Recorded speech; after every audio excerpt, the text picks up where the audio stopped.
Hello ratbags, it's Jade Plays Games with a ARK update video. My gosh guys, for once, Wildcard have actually done something and they've come through with it. Hopefully it's all going to work, but we are going to get the Christmas event, not just for the PC Master Race. Xbox and console peasants will enjoy it too. I'd say that in a joke, of course. Every gamer is fantastic, but for years now console has been ignored when it comes to events like these. We've always got them either late, they've been broken, or we've just been missing out completely. But the Winter Wonderland event is going to take place on all maps, on all platforms. And of course we've got another daily Atlas screenshot. I just want to go over this quickly before we give you all the information about the winter event for ARK. But you can clearly see there's the huge dragon going overhead. We've got more information about how it's going to work with putting fires out. Basically, if there is a fire, you're going to have to put it out very quickly, and it will be something you'll be able to do. You'll be able to transfer water from one container to another. So it really will be a little bit more creative than what you have in ARK. Maybe this means you will be able to build your own proper swimming pools without having to just literally build a base in a river. Now them flames might not have just been caused by that dragon, which is in actual fact a drake. That's what we're going to be calling these, drakes. Just like they weren't dragons in ARK, they were wyverns. These guys are going to be called drakes. It could have caused the damage, or maybe it was liquid fire from a shot from a cannon, or maybe someone's fire arrow accidentally set their own ship on fire. There is meant to be another 3-minute trailer incoming very soon for Atlas, the full launch trailer, and I've got something very special myself, so make sure you stay tuned if you want to see the full reveal trailer from me coming for Atlas. And don't forget, Xbox fans, you may see this game at some point early 2019, that's what I've said. PS4, it doesn't look like it's going to be arriving until it's well near completion. Just how ARK, it had to wait a while for that to hit, even though PC and Xbox had it early, down to the fact that Sony don't have an early access program. So let's crack on with the holiday event for ARK now. The community crunch has just gone live with the info and details. Let's go through it quickly. The event is going to start tomorrow, 10 AM.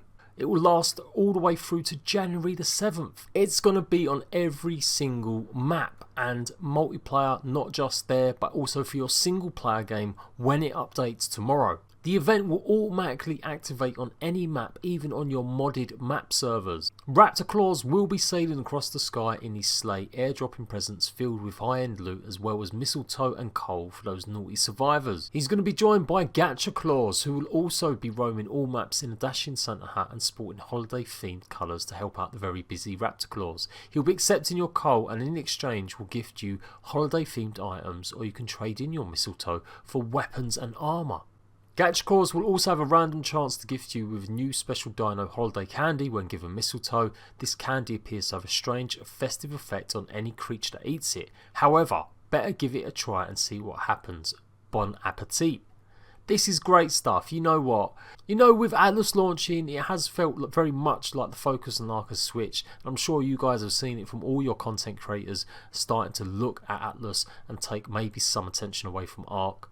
But this is exactly what the players need. Forget YouTubers and streamers. For players that love ARK, players that grind on it all the time, having a winter event on console is a big deal. It really brightens up and changes stuff. Don't get me wrong, it might make it a lot harder, and on official servers I'm not too sure. I've never played it with it, but it just adds something, and it's fantastic that Wildcard are actually giving back to the community that supported it for so long. This is the kind of stuff, if they could get right on a weekly, monthly basis, this is the kind of stuff, if they could get right even more in the future, I really do think they'll get even more positive reception to anything they do in the future.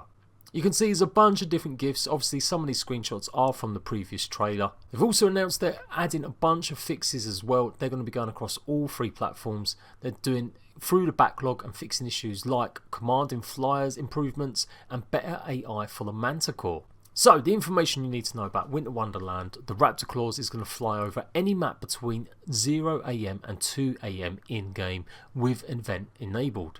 It's going to be dropping them holiday gifts so you can go and get them. The Gacha Claus spawns where you'd find parasaurs on all maps. It's got holiday colours and wears a Santa hat, so there's going to be loads of them. It cannot be tamed and it doesn't like being near other wild dinos, so it's pretty much going to just drop the crystals when you swap something inside it. You give it the coal and it gives you a holiday item in return. drops dino candy, and you can feed this to a tame dino for a strange effect. Except mistletoe gives items in return. It's going to be really cool to see what these items are. Colorization, 20% of wild dinos will spawn with holiday colours. Use the active event system, active event equals Winter Wonderland. Cleans up after active event is reset, also applies to all non-TC sessions. So basically all your private servers you're running. Now, them fixes we're talking about are fix for King Titan environmental effects starting again after the boss has despawned, fix for other bosses interrupting King Titan environmental effects, cave entrance cooldown display bug, increased radius of city media shield, so that's great, that means it's going to protect even more. Improvements to dome shaders, reduced meteor impact damage to 750, improvements to height fog in desert biome. For the Titans, they've increased the mech saw damage to tamed Titans approximately 9 times, increased mech pistol damage to tamed Titans approximately 3 times, increased turret damage multipliers to tamed Titans. Basically, they've got a massive boost for taking on what is really their job. You are meant to go and take on the bosses with the mechs. Now a Titan is going to be disabled for 15 minutes once you've downloaded it onto another server, and it's going to take increased damage during this time. Increased Titan download cooldown to 6+ hours, and they fixed the typo in vertical can't damage message. So basically making it easier to stop people from taking their Titans onto other servers. Orbital supply drops have been buffed, legendary drops in difficulty and quantity of loot can now be claimed by a tribe in PvE, only that tribe can disable shield, eject items and gather loot, fixed bug that eventually only allowed one event at a time in a session, improvements to shield behaviour on low FPS servers, improvements to attacker pathing and behaviour. Element Vein can now be claimed by a tribe in PvE, only the tribe can harvest element, fixed bug that eventually only allowed one event at a time, improvements again same just like the OSD. Desert Titan has increased damage when it strikes itself with lightning, improvements to Desert Titan follow to address flying away, fix for flocks not defending properly, improvements to tail attack accuracy, made tail attack damage consistent, disabled cryogen in the flock, fixed encumbered movement when walking on a Desert Titan. Improvements to drops from interpolation on low FPS servers, so basically less stuff poking through, prevented dropped items from falling through structures on load, prevented dropped items from ghosting through structures if thrown close to them. Eggs have been interpolation, so pretty much the same stuff, they're not going to disappear, they should hopefully be appearing on the nest now maybe too. Yep, there it is, fix for invisible rock drake and wyvern eggs. Velensaur has had a little bit of a beast. They've got increased accuracy on the AoE attack, reduced AoE damage to compensate for the better accuracy. Wild Velensaurs will no longer shoot for too long. Fix for the Velensaurs not doing damage in PvE in wild status. Improvements to desyncs between spines and damage. Reduced hovering when walking. AoE attack will no longer loot victims. Fixed anime bug related to the ice breath for the Managama, fixed for several orientation desyncs, fixed for desyncs when moving on low FPS servers, minor buff to landing damage, improvements to ice breath targeting, added a message when you are unable to dive, slowed down baby Managamas. Enforcer, they've fixed issues where the Enforcer could teleport to a non-existent wall, they've fixed instances where you could jump back to its fast last jump position. Scout has got better tagging accuracy now, it's going to have better player inspection mechanic, and it will now show floating damage text when damaged. Iron Balloon, fixed instances of it not going to the correct destination, fixed for cases where balloons didn't explode after landing, and improvements to weight calculation. Gacha has now got a fix for unclamped loot quality and a fix for incorrect UI when taming is interrupted. Ice Titan's got a fix for the broken dino animations related to ice breath, and they've increased the collision radius for shoulder corruption.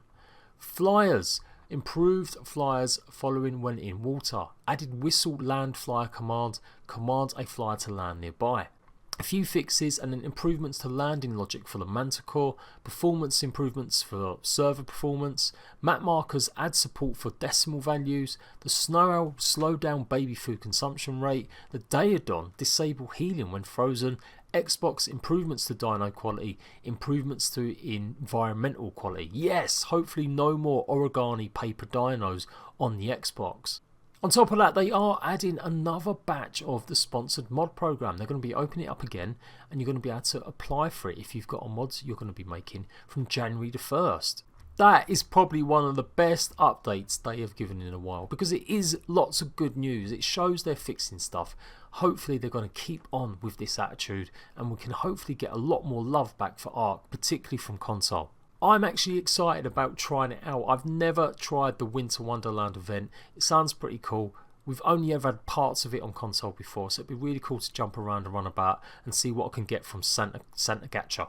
So let me know if you're going to be playing it. Like I said, if you want help setting it up on your server, it does look like it's pretty simple, but if you run into any problems, comment down below and I'll try and help you too.